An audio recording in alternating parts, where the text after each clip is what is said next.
నోట్లతోని అలంకరించిన అమ్మవారిని చూస్తుంటే సాక్షాత్తు లక్ష్మీదేవిని చూసినట్టే అనిపిస్తున్నది కదా.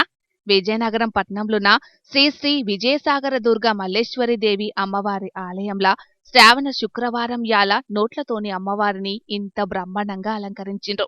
ఇక అమ్మవారు లక్ష్మి స్వరూపంలో దర్శనమిచ్చేటాలకు అష్ట ఐశ్వర్యాలు కలుగుతాయని చాలా మంది భక్తులు అమ్మవారిని దర్శించుకునేటందుకు వచ్చిండ్రు.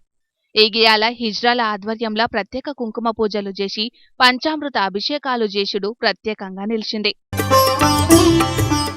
ఇగటు శ్రీశైలంలో చేసిన సామూహిక వరలక్ష్మి వ్రతంలా పెద్ద ఎత్తున మహిళలు పాల్గొన్నారు. ఈ వ్రతంలో పాల్గొన్నోళ్ళందరికీ దేవస్థానమే ఉచితంగా వరలక్ష్మి వ్రత పూజ సామాగ్రిని ఇచ్చింది. అట్లనే చీర, రైకబట్ట, పూలు, గాజులు, కంకణాలు, వృక్ష ప్రసాదంగా తులసి, ఉసిరి మొక్కలు, పుస్తక ప్రసాదంగా శ్రీశైల ప్రభమాస పత్రిక ఇచ్చారు. ఇగట్టు వరంగల్లున్న భద్రకాళి అమ్మవారి ఆలయానికి కూడా ఇయాల భక్తులు పెద్ద సంఖ్యలో పోయి మొక్కులు పెట్టుకున్నారు. ఇటు శ్రావణమాసం వరలక్ష్మి శుక్రవారం, అటు ఆలయంలా పవిత్రోత్సవాలు కూడా జరుగుతుండేటాలకు కోరిన కోర్కెలు తీర్వాలనని చాలా మంది భక్తులొచ్చి అమ్మవారిని దర్శించుకుంటున్నారు. ఇగటు పట్నంలో కూడా ఆలయాలన్నీ భక్తులతోని కిటకిటలాడినాయి. ఏ గుడి చూసినా భక్తులే భక్తులు, సందడే సందడి అన్నట్టున్నది.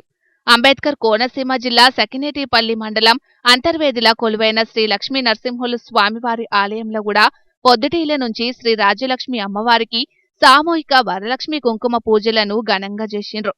మొత్తానికైతే ఈడా ఆడా అని ఏమి లేదు, ఇయాల అంతటా వరలక్ష్మి పూజలు మస్తు సంబరంగా చేసుకున్నారు మహిళలు. మరిగా ఆ అమ్మవారి దయ వల్ల 2 తెలుగు రాష్ట్రాల ప్రజలు సుఖ సంతోషాలతోని సంతోషంగా ఉండాలని మన జోర్దార్ తరపున కూడా కోరుకుంటున్నాం.